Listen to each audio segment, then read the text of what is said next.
3, 2, 1.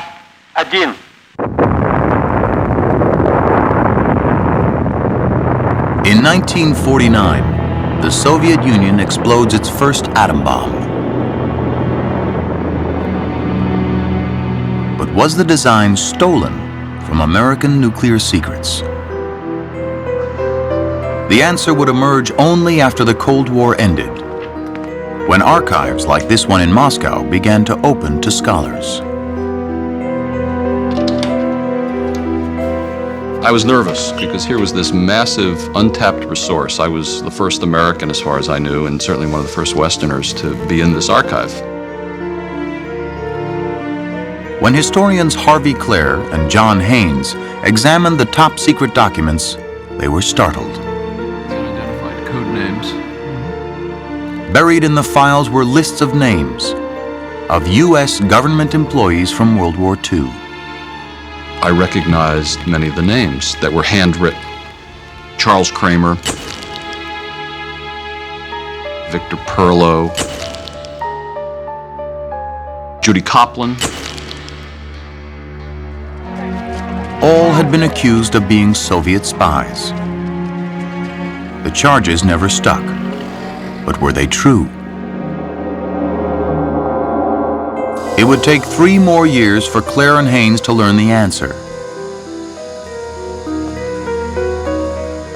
That's when the U.S. government opened its own secret archives, revealing thousands of telegrams sent between Moscow and the Soviet diplomats in the 1940s and 50s. The telegrams were written in an unbreakable code. But in one of the greatest counterintelligence exploits ever, American codebreakers found a way to read the secret Soviet messages. In terms of sheer determination and sheer marshaling of machine and manpower in innovative ways, I think it was extraordinary. And it was particularly extraordinary because the odds were so stacked against any success. The decodes reveal that a massive Soviet spy network penetrated the U.S. government during World War II. Even more incredible, the government knew about these spies as early as 1948, but kept the information secret until the end of the Cold War. There is no question that the Communist Party USA, to the highest levels, was deeply involved in espionage against the United States. The decodes raised serious concerns about the government's prosecution of Julius and Ethel Rosenberg. They arrested a small fry spy, took his wife as a hostage, put a gun to her head and told him, "Talk, or we'll not only kill you, we'll kill her." And when he wouldn't talk, they murdered her in cold blood. And the government knew something else, the name of a spy who did far more damage than the Rosenbergs. It was a humanitarian act. His motive was a humanitarian motive. Now, if you want to call that sort of thing treason, go right ahead. The spy who stole some of America's most important nuclear secrets was never prosecuted. But the truth about Soviet espionage was kept from the American public for nearly 50 years.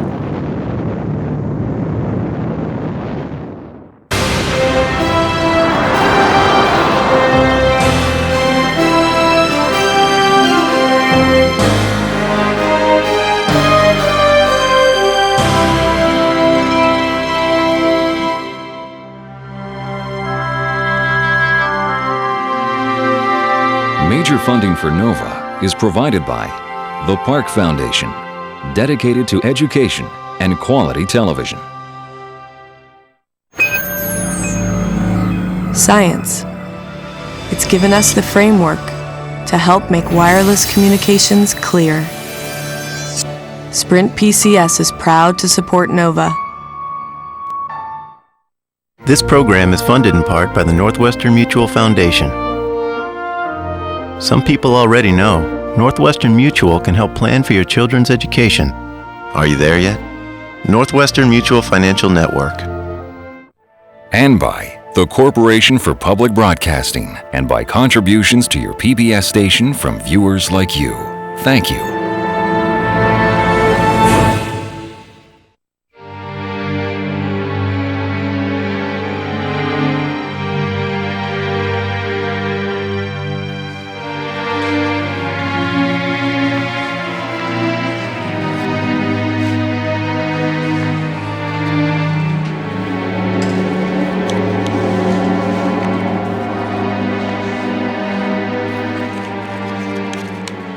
In 1943, America was at war. At Arlington Hall outside Washington, D.C., Army codebreakers were trying to penetrate enemy communications. One day, they received a surprising order: start spying on America's ally, the Soviet Union. The Army General Staff were concerned that Stalin might cut a deal with Hitler and get out of the war. So we wanted to see if we could find anything, any evidence of this, in Soviet diplomatic communications. Soviet diplomats communicated with Moscow by regular commercial telegraph. And wartime censorship allowed the U.S. Army to receive copies of all international cables. Now, the Soviets knew that, and they didn't mind that because their cables were in code, and they thought their code was unbreakable. The code breakers began sifting through tens of thousands of coded telegrams. These cables are recreations based on scholarly research. The original cables remain classified. Eventually, these apparently meaningless messages would reveal shocking evidence of Soviet espionage inside America's most secret location, Los Alamos, New Mexico. The U.S. Army chose this isolated setting to build its nuclear weapons laboratory in 1942. It wanted to keep the project secret, not only from America's enemies, but also from its ally, the Soviet Union. When I first came to Los Alamos, there was no doubt in my mind that the security was just pluperfect. It couldn't have been tighter. It was all barbed wired in, and then there were guards at gates. Physicist Sam Cohen was 23 when he was drafted and sent to Los Alamos. Suddenly, he was mingling with some of the world's greatest scientists and engineers. I saw 3 people, and I looked at them, and I did a double take. They were 3 Nobel Prize winners in nuclear physics, and the greatest, the fantastic Niels Bohr, sort of the father of atomic physics. But building a nuclear bomb took even these scientists into uncharted territory. The materials it would be made of were 2 highly radioactive elements, uranium and plutonium. From the common type of uranium, U-238, they needed to extract a rare isotope, U-235. But this was a difficult and expensive process. Plutonium had a different problem. It was so radioactive, it had to be set off in an entirely new way. This was the idea that you could make an atomic bomb by compressing a lump of plutonium very rapidly through an explosive process. It was called implosion, and it works like this, in theory. A sphere of plutonium was encased in a metal shell called a tamper, then surrounded by a layer of explosives. When the explosives were detonated, the shock wave would travel inward, compressing the plutonium into a critical mass. At the center of the bomb, a tiny device called the initiator would spew out neutrons and initiate a runaway chain reaction in the plutonium, an atomic explosion. Physicist Klaus, the son of a minister and a refugee from Hitler, worked on implosion. Army Private Theodore Hall was one of the scientists testing the theory. Hall was one of a small team that was testing out how an implosion bomb would work, so he knew the actual diameters and shapes of not only the plutonium in the middle, but also the explosive layers and the tampers on the outside. At 18, Hall was the youngest physicist at Los Alamos. That guy was so fantastically bright that he could do more in a given amount of time than 99% of normal mortals. And so, and he came and started what I consider to be a very warm, rewarding friendship. The research on implosion was supposed to be secret, but it was quickly smuggled out of Los Alamos and brought 6,000 miles to the edge of Moscow, where Russia's top nuclear scientist had his office. By 1945, physicist Igor Kurchatov had been reading reports stolen from Los Alamos for 2 years. These are Kurchatov's own notes about the research on implosion.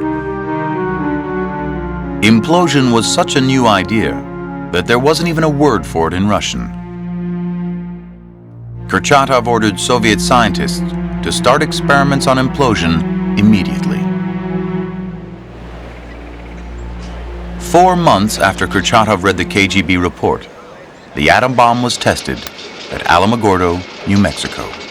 5, 4, 3, 2, 1.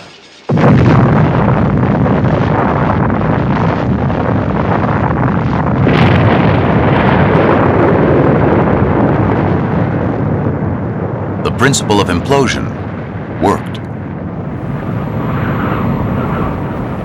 Kurchatov received secret reports on the test and later on the bombs dropped on Japan. This information would save the Soviet nuclear program enormous amounts of time and money. It probably helped the Soviet Union build a bomb 2 or 3 years before they would otherwise have managed to do so. Their first atomic bomb, they simply copied from the American atomic bomb, and espionage largely helped them to do that. Ironically, evidence of Soviet espionage was in the hands of American codebreakers at Arlington Hall almost as soon as it occurred. But no one knew it because they hadn't yet broken the code, although they were working on it. They knew that the Soviets used a type of code called a one-time pad system. Author Stephen Budiansky demonstrates how it works. So the first thing we want to do is write out the message we want to send, which might be attack at dawn. And we'll put a period at the end. Then we go to the code book, which is really just a dictionary, and next to each word is a number that stands for that word. So we look up the first word, which is attack, and that's 0441. And at, which is 0412. Dawn 2123, and then period is 9000. Then what we want to do is regroup these into 5-digit groups. Regrouping prepares the message for the next crucial step, the one-time pad. And then comes the part that really makes this work, which is taking the one-time pad. And this is just a booklet of sheets containing a bunch of random numbers in a row. Random numbers are ideal for code making. They form no pattern, so there's no way to predict what the next number will be from what the last number was. We take the first of these random 5-digit numbers from the first page here and write it down under our first code group, and then the second under the second, and so on. And then what we do is add them together, and we do that with non-carrying addition.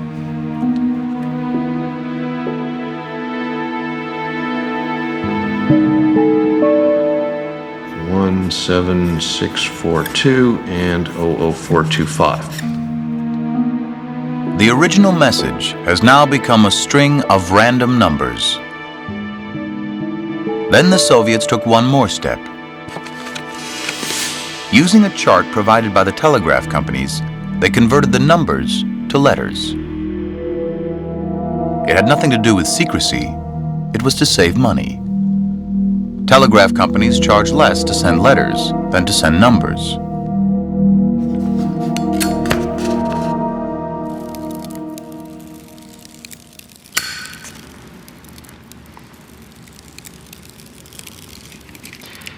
And then when this is gone, the only other person who can read the message is the guy at the other end who has the one duplicate copy of this.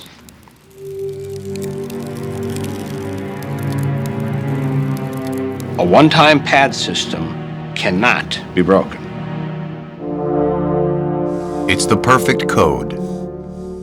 Even with today's supercomputers, it cannot be broken if it is used properly.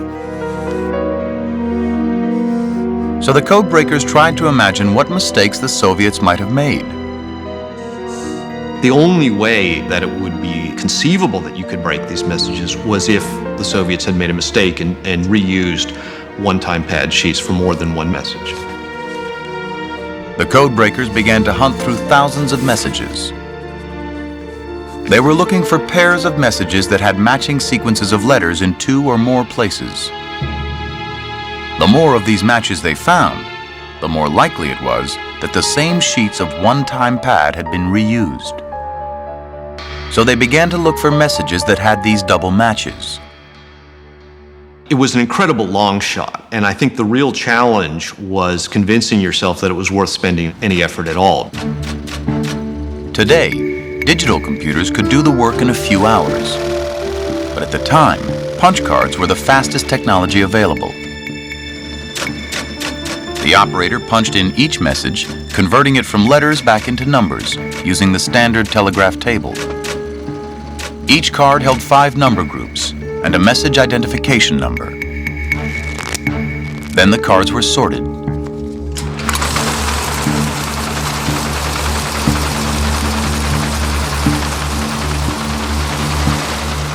The results were printed in a series of catalogs, which the code breakers began to comb through.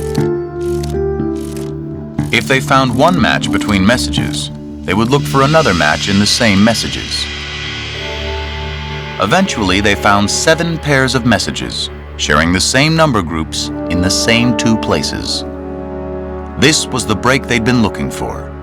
It suggested that sheets of one-time pad had been reused, a potentially fatal error. So really the whole story, in a nutshell, was the effort by the United States and the British to find these duplicate one-time pad pages. If you could find duplicate pages and make a match, you could break into that message. Now the code breakers had to figure out the Russian word that each code group stood for, and its English equivalent. They were trying to reconstruct a KGB codebook they'd never seen. This kind of work is known as book breaking. That's really linguistic and almost crossword puzzle solving sort of skill, where you're using your knowledge of the language and the rules of grammar and what words are likely to appear where and in what order in a message to try to figure out which code group stands for which word. One of the best book breakers was Meredith Gardner, a linguist who'd mastered 12 languages. It was easy to identify certain very common words, such as prepositions and conjunctions, which is what I started with. 0669, for example, stood for the Russian word "the," which means into. Then in the fall of 1946, using his knowledge of linguistics, Gardner made an important breakthrough. He determined the subcode used for English letters. This allowed him to spell out proper names. In a message sent in 1944, he found a list of names: Hans Bethe, Niels Bohr, Enrico Fermi, Edward Teller, and others. These were the scientists who'd built the atom bomb. Their names were top secret at the time. As Gardner was working on the message, he was interrupted by William Weisband, a Russian language specialist at Arlington Hall. So he took it on himself to stroll by and look over my shoulder when I was filling out this message. No one knew at the time, but William Weisband was a KGB spy. Only later would it become clear just how much damage he had done.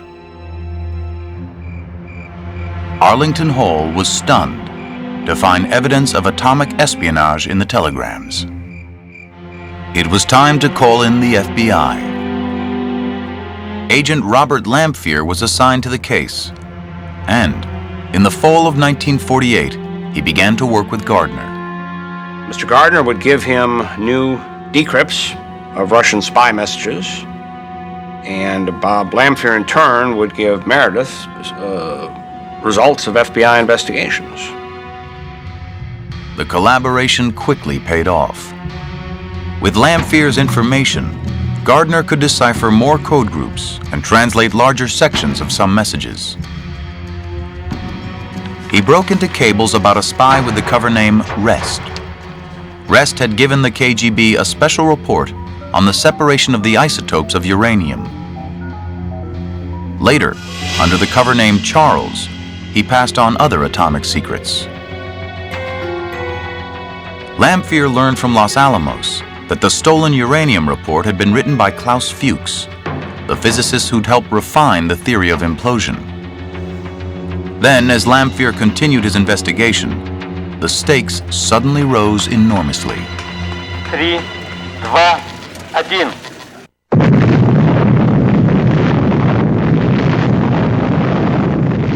In September 1949, the Soviet Union tested an atom bomb, ending America's nuclear monopoly years earlier than expected. How had this happened? The Soviet decoding project, given the meaningless cover name Venona, immediately took on immense importance. All of a sudden, what had been a nice, quiet operation to identify a few low-level spies became the most important thing in the FBI. Klaus Fuchs was arrested in England in February 1950 and sentenced to 14 years in prison. He admitted giving the KGB a sketch of the plutonium bomb and detailed information on implosion. Fuchs identified Harry Gold as his KGB courier. Gold fit the description in the Soviet cables of a spy cover named Gus. Gold identified David Greenglass as his other source at Los Alamos. Greenglass matched the description of an atomic spy with the cover name Caliber. Greenglass named his brother-in-law, Julius Rosenberg, as the KGB spy who'd recruited him. This was a crucial break for the FBI. Rosenberg matched perfectly a spy with two cover names, Antenna and Liberal. He was working so hard as a spy, the KGB worried about his health. He wasn't at the head of an apparatus of engineers and scientists providing information on high-tech military weaponry of that period, particularly electronics, jet engines, and avionics. The telegrams provided clues to Liberal's identity. His wife's name was Ethel. They both were fellow countrymen, KGB jargon for Communist Party members. Liberal's sister-in-law was Ruth Greenglass. She lived in Lower Manhattan. In the summer of 1950, the FBI arrested Julius and Ethel Rosenberg. The government believed that arresting Ethel would put pressure on Julius to confess. The FBI was aware of the fact that Ethel was actually a fairly minor figure in the espionage. And so it clearly was a tactic designed to put pressure on Julius Rosenberg. I thought, well, all my work is turning into real happenings, real events, and not just translations sent to the FBI to file away. It was having real effects. The Rosenbergs were charged with conspiracy to commit espionage. But at their trial, the prosecutor implied that they had actually stolen the secret of the atom bomb and given it to Russia. No mention was ever made in court of the Soviet telegrams. We had the greatest thing that a man could ever get from a counterintelligence point of view in decrypting the KGB system. To reveal that for whatever reason, to me, it would be a bad, bad mistake. While the Rosenberg case was unfolding, Gardner broke into the most explicit KGB message he would ever read about 2 atomic spies. The message was sent from New York to Moscow in November 1944. Theodore Hall, 19 years old, a graduate of Harvard, a physicist, handed over a report about Camp 2, the KGB cover name for Los Alamos, and named the key personnel working on Enormous, the KGB cover name for America's nuclear program. Hall had a friend named Saville Sachs. The KGB considered it expedient to maintain liaison with Hall through Sachs. The FBI contacted Los Alamos and learned that Theodore Hall had worked there until 1946. They began a nationwide manhunt. The 2 suspects turned up in Chicago. Sachs was driving a taxi cab. Hall had been sharing an office with Edward Teller, the physicist designing the new hydrogen bomb. The FBI's Chicago office sprang into action. They had undercover guys watching Hall and Sachs, reading their mail, probably tapping their phones, following them around, trying to get as much information as they could about these 2 guys who they knew had done something, but they really didn't know what it was. But the surveillance produced no further evidence of espionage. Robert McQueen, the FBI agent in charge, had only one option left. The only practical way that we were going to get an indictment was to get a confession from one or both. Ted was working at the lab, and along came this FBI guy. Got permission from the head of the lab to take Ted off downtown to the office. He came with us without question. We put him in the bureau car, came back to the Chicago office at 105 West Adams. They drove into an alley and took Hall in through the back door. McQueen had planned every step for maximum intimidation.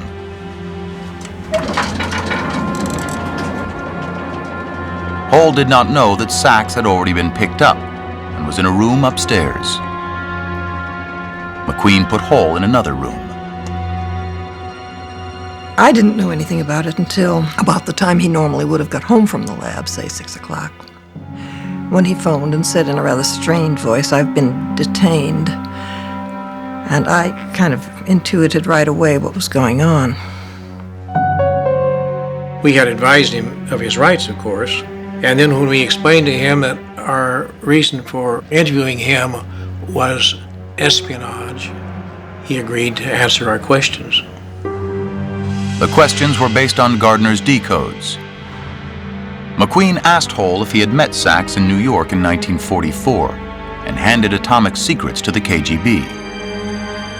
If Hall was shocked by the question, he didn't show it. He was very calm, obviously a very bright young man. He was still a young man. Hall denied everything. But Sachs admitted that he might have met Hall in New York. Sachs came across as kind of a bumbling, disheveled guy and said, I'm not sure, I probably did see Ted at some time, but, and he denied any complicity in anything remotely resembling espionage. After nearly 3 hours, McQueen had failed to get a confession from either man, but he wasn't about to give up. He told Hall to return on Monday for more questions. Sachs gave us permission to search his home, which we did, but we found nothing there which would help us in the prosecution. And Hall refused to give us permission to search his place. When Hall got home that night, he and Jones sprang into action. We took all the left-wing stuff and packed it in boxes and put it in the car. Put Ruthie into her snowsuit. She was then just over a year. Put her in her car seat. We got in the car and we drove to the bridge that crosses over the Chicago Drainage Canal. We dumped all the stuff into the canal.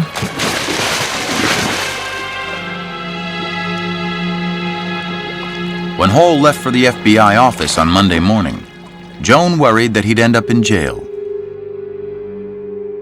But McQueen did not have enough evidence to make an arrest. The interviews did not produce any information that we could take to the United States Attorney to get an indictment. According to the official FBI report, Hall refused to answer more questions, and the interview ended calmly. But that's not what Joan Hall remembers. I guess it was McQueen.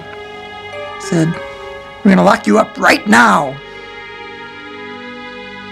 And at that point, Ted picked up his coat. And he said, I walked out of the room, into the hall. They followed me. I pushed the button for the elevator. The elevator came. I got in. They didn't come in. They didn't join me. The elevator went down to the street. I got out. I walked out of the building. I was on the street. They didn't follow me. He called me right away, and he came home. In spite of Ted's bravado, the Halls were terrified. With good reason. Ted Hall was a KGB spy. Now, for the first time on television, Joan Hall, Ted's wife of more than 50 years, tells their story. I never thought of myself as an accomplice. I suppose if anybody had suggested it to me, I would have said, well, I suppose so. Hall made the decision to become a spy while working at Los Alamos. He told me that he had done it because he was afraid that the United States might become a very reactionary power after the war. Those were his words. And that this would give the Soviet Union a better chance of standing up to them. In October 1944, Hall had gone to New York with a report on the bomb. He met up with his former Harvard roommate, Saville Sachs. Sachs had grown up in a tight community of Russian Jewish immigrants. They tended to be very suspicious of American society at large. Communism was a sort of substitute Judaism for the people in that community. They idealized Russia. Hall and Sachs went looking for a Soviet agent. They knew nothing about how to do this. Sachs initially made some forays to places like Art Kino, which was the place that distributed Soviet films in America. Went to the guy who was the head of this organization and said, well, you know, I've got this buddy of mine who's working at a secret installation and he's got all these secrets. Of course, this fellow must have thought, give me a break. But he also thought, well, maybe it's true. You know, maybe there really is somebody. So he gave Sachs the name of Sergei Kurnikov. Sergei Kurnikov was a Soviet journalist, and a KGB agent. Hall went to visit him. I guess Kornikov didn't know quite what to make of him. And Kornikov was consuming considerable quantities of vodka at the time, and he kept pressing Ted to drink more. Hall began hinting at his secret work at Los Alamos. Finally, Kornikov said, well, why don't you just write up your ideas or whatever you want to tell us and give it to me. And Ted said, I've already done that, reached into his money belt, which he had, put the papers on the table. Among the papers was a list of atomic scientists. It was the same list that Meredith Gardner would decode 2 years later. This was perhaps the first solid disclosure that there was this camp in New Mexico where the best scientists in the world had been brought together to build this secret weapon. After Hall returned to Los Alamos from New York, he continued to send atomic secrets to the KGB via Saville Sachs and other couriers. He was the first to pass along to the Russians information about how the principle of implosion worked. And later in the summer of 1945, after the bomb was exploded, he actually gave information permitting them to visualize how the various layers within an atomic bomb would be constructed. Hall's spy methods were amateurish but effective. He used milk as invisible ink to copy down classified equations on the edges of a newspaper, which he mailed to Saville Sachs in New York, who took it to the Soviet consulate. Ted Hall gave away the blueprint of the American atomic bomb, which later became the blueprint of the first Soviet atomic bomb. Then Klaus Fuchs came along and gave them slightly more detailed information, and Fuchs's information included the design of one of the key parts of the bomb called the initiator, which Ted Hall didn't know anything about. Neither Hall nor Fuchs knew that the other was a spy, and that made them even more valuable to the KGB. When they had two totally independent sources, Fuchs and Hall, who didn't know each other, who didn't work together, but gave basically the same information, they figured there's a good chance that this is right, that it's accurate. It's a completely wrong picture of Ted to suggest that he was obeying orders from anybody. This thing was entirely his own initiative. He was not recruited or brought into it by anybody else. When Ted Hall married Joan Krakover in Chicago in 1947, he promised her that his spying days were over. But within a year, he was back spying for the KGB, even recruiting other scientists. After the FBI interviewed Hall in 1951, they grilled his colleagues from Los Alamos. So this agent came down to my office, and he began asking questions about Ted Hall. Question after question after question.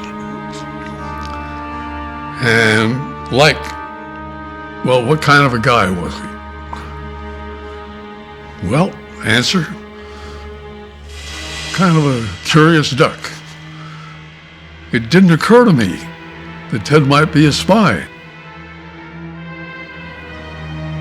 By early 1952, the FBI still had no evidence against Hall and Sachs, apart from the decoded Soviet telegrams. The problem that the FBI faced was that although they had this evidence against Ted Hall and others in the form of decrypts, they were unable to use that evidence in court because they felt it would give away the fact that they had managed to break the Soviet code. So the FBI put the Hall and Sachs case on hold. But protecting the secrecy of the Venona decodes is not the only reason they weren't used in court. The Venona material would have been very difficult to use in court. How do you introduce it? How do you prove that these random numbers the Soviets sent in code over Western Union wires, that 2347 is actually Ted Hall? It would be very, very difficult to prove that legally. As the Rosenbergs were inspiring a worldwide campaign for clemency, Hall came up with his own plan on how to save them. He thought perhaps if he were to confess what he had done and say that he had done more than they did, that it would take the pressure off them to some extent. I said, that's crazy. It wouldn't do them any good and it would ruin us.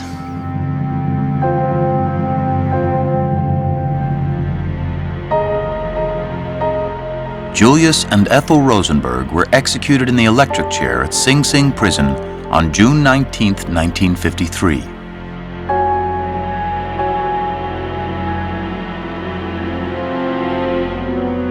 The FBI's Robert Lamphere had supported the death penalty for Julius, but not for Ethel.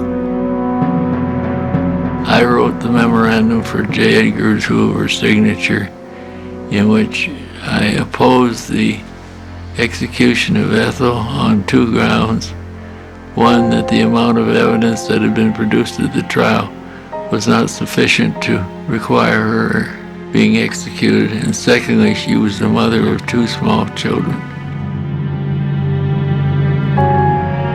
Hoover signed that memorandum, but it was not acted upon by the judge.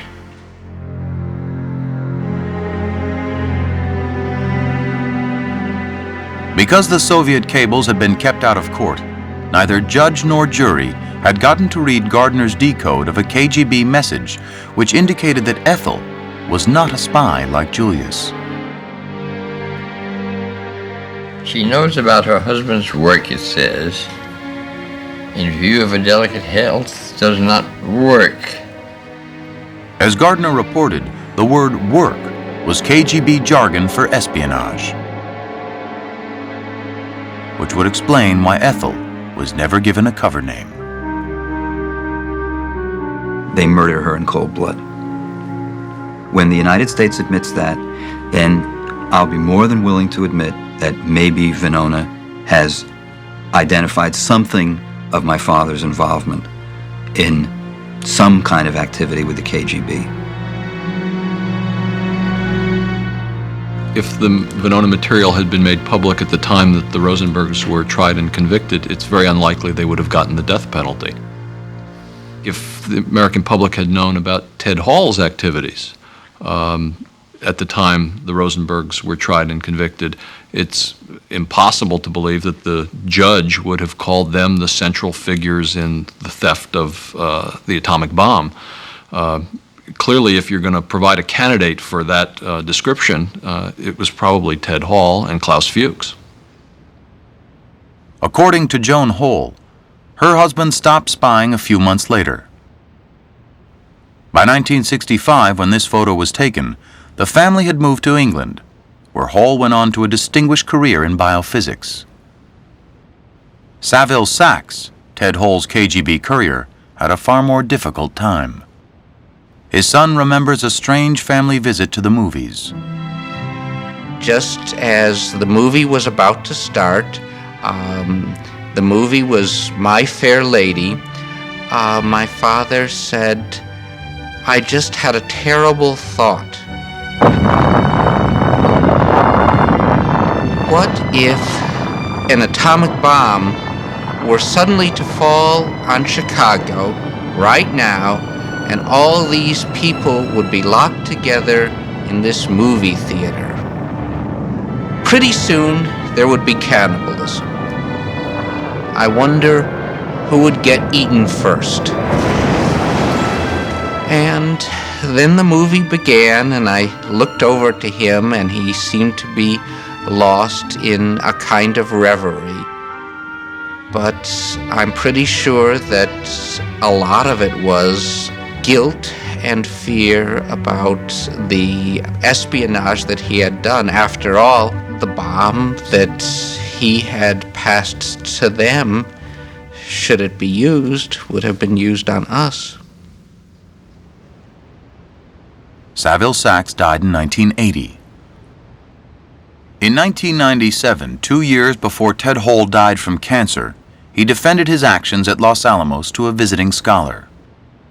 I felt that it was important that somebody should go tell Stalin, as he just put it, and that this should be done sooner rather than later, and not therefore, and then, so that it would not be a threat, but developing a pathway towards a better, more harmonious world. They were traitors. Simply put, nothing more, nothing less. He certainly broke the law. He certainly broke his security oath, but he did not betray his country. He didn't betray the people. Everything that he did was done because of his concern for the people. It was a humanitarian act. His motive was a humanitarian motive. Now, if you want to call that sort of thing treason, go right ahead. What should have been done with Ted Hall? Shot. He was a military man. He was a soldier in the United States Army. He was subject not to civil law. He was subject to military law. Military law called for a traitor being executed. And that son of a bitch should have been retrieved once we found out what he had done, called back into the Army, court-martialed, and summarily executed. Ted Hall was not the only atomic spy to go free. Cover names of at least 3 other atomic spies appear in the cables. To this day, we don't know who they are, but they are clearly very important sources. One, who had the cover name Quantum, provided the Soviets at a very early stage the actual scientific formula for separating U-235 from U-238, which is a very key step in developing a working atomic bomb. Ultimately, the codebreakers found cover names for more than 300 Americans who spied for the Soviets in World War II. American counterintelligence was able to identify only about 100 of these Soviet agents. But even this incomplete list is remarkable. Harry Dexter White, Assistant Secretary of the Treasury, cover name lawyer. Larry Duggan, Chief of the Division of American Republics at the State Department, cover name Prince. And Lachlan Curry, Senior Administrative Assistant to President Roosevelt, cover name Page. There was not a single agency of the American government that the Soviets had not infiltrated, ranging from the OSS, the forerunner of the CIA, to the Justice Department, to the Treasury Department, to the State Department, to all of the wartime defense agencies. Venona also helps to settle the case of Alger Hiss, the State Department official accused of spying.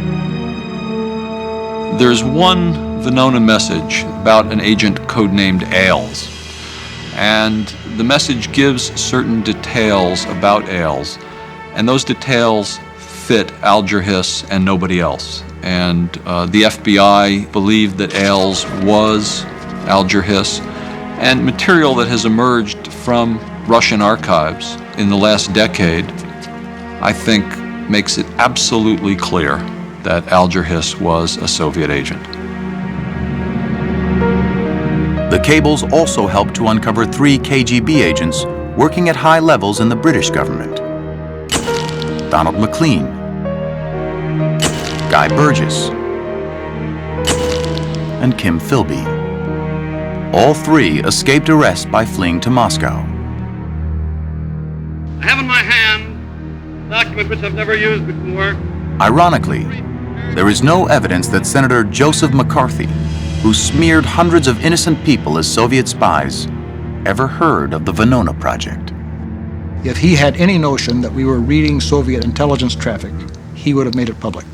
If Joseph McCarthy had learned about a code-breaking operation that named Soviet spies in the morning, he would have been holding a press conference announcing it that afternoon. As far as we can tell, of all the people that McCarthy named as possible Soviet agents, only a tiny, tiny handful, perhaps 2 or 3, are revealed in Venona. You would have thought that there were so many people that if you threw a dart, you would hit more real spies by chance. The authenticity of the Venona decodes has been corroborated recently by Alexander Vasiliev, a former KGB agent now living in London. Vasiliev managed to smuggle out of Russia copies of top-secret reports written to Moscow by KGB agents in America. There were several cases when the real documents which I saw in the files and Venona decodes coincided word to word.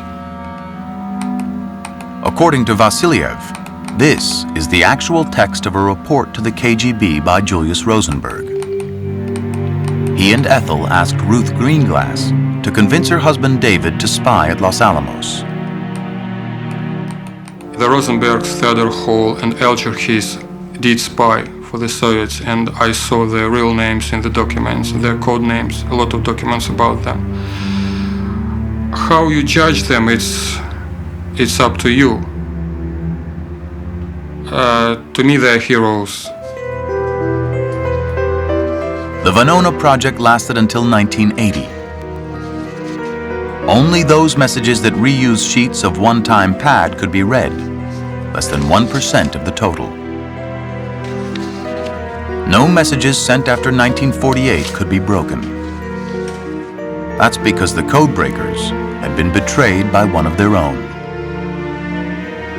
Beginning in 1948, and over a 6-month period, all these Soviet cryptographic systems went dark. And the United States no longer could read any encrypted Soviet traffic. We assume, we know, that the Soviets were tipped by Bill Weissband. William Weissband was the linguist who'd watched Meredith Gardner break his first KGB message. Many of us consider this the greatest intelligence loss in U.S. history. Weissband was questioned by the FBI in 1950 and jailed for contempt of court. To protect the secrecy of Venona, he was never charged with espionage. So the ultimate irony of Venona is that the KGB knew about it almost from the start. And the FBI, once they'd uncovered Weissband, knew that the KGB knew. I said to the head of the NSA, who are you keeping a secret from? You're not keeping a secret from the KGB, you're keeping a secret from the American public. It's unfortunate that Venona was not made public much earlier. Certainly for the last 30 years or so, we've had fierce debates about McCarthyism. The extent of the Soviet danger, I think, would have been a lot clearer had Venona been made public. I think a lot of the bitterness and rancor in American political life might have been avoided had we known the truth. Beyond its revelations, Venona raises important questions about the value and the danger of secrecy in a democratic society. But fundamentally and undeniably, it was a triumph of code breaking, seldom equaled or surpassed.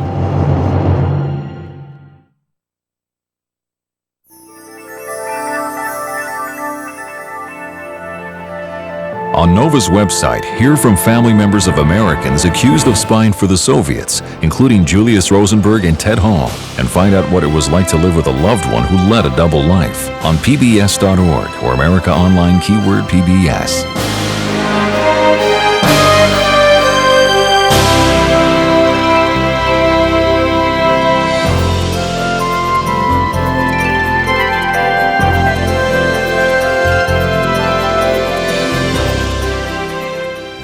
To order this show or any other Nova program for $19.95 plus shipping and handling, call WGBH Boston Video at 1-800-255-9424. Next time on Nova, Germ Warfare. I don't know what's going on. This is a perfect weapon for Osama bin Laden. Do they have what it takes to make one? Do we have what it takes to survive? Nova and the New York Times reveal the untold story, Bioterror.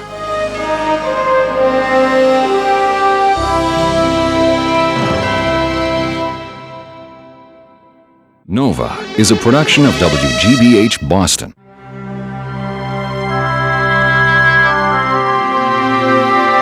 Major funding for Nova is provided by the Park Foundation, dedicated to education and quality television.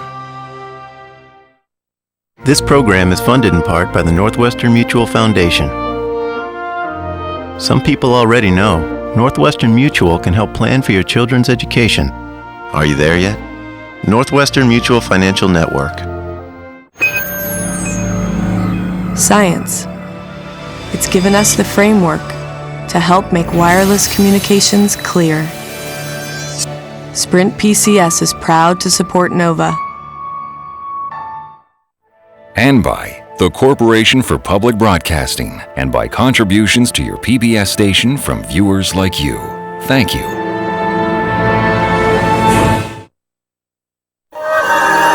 This is PBS.